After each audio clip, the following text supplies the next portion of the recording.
Recording studio Ekangar सराय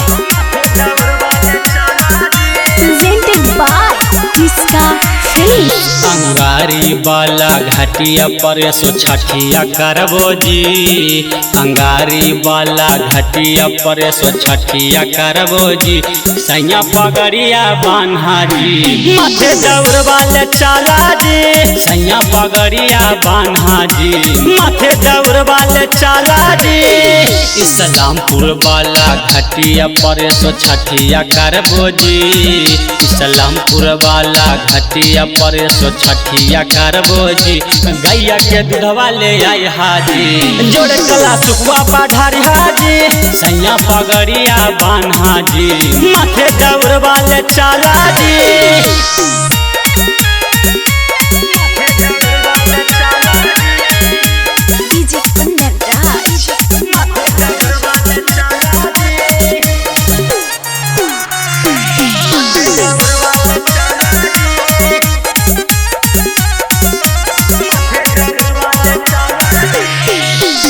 घटिया पहुँचाई दा माथावा पाल के दौरा बाजी, मंगिया में लगाए हम भर मांग के सुना से नूरा बाजी।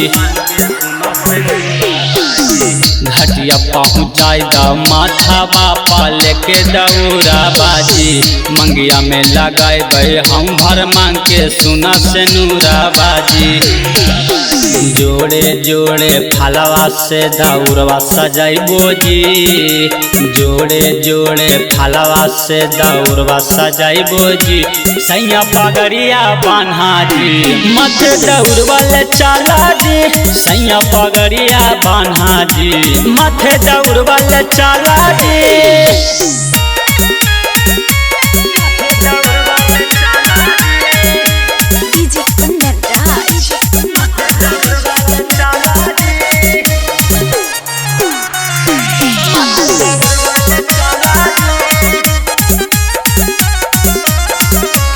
रिकॉर्डिंग स्टूडियो एकंगर सराय। छठी माई के कृपा से होता सुनर लाला नामाजी, खुश होता पूरा सुना गाँव जहाना माजी।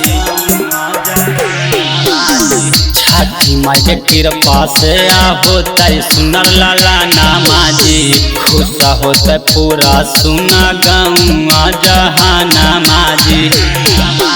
टिंकू रोई मथवा पाल के दौड़ावा चाला जी, टिंकू रोई मथवा पाल के दौड़ावा चाला जी, गैया के दूधवा ले आई हाजी, जोड़े कला सुखवा पढ़ारी हाजी, गैया के दूधवा ले आई हाजी, जोड़े कला सुखवा पढ़ारी हाजी। किसका रिकॉर्डिंग स्टूडियो एकंगर सराय।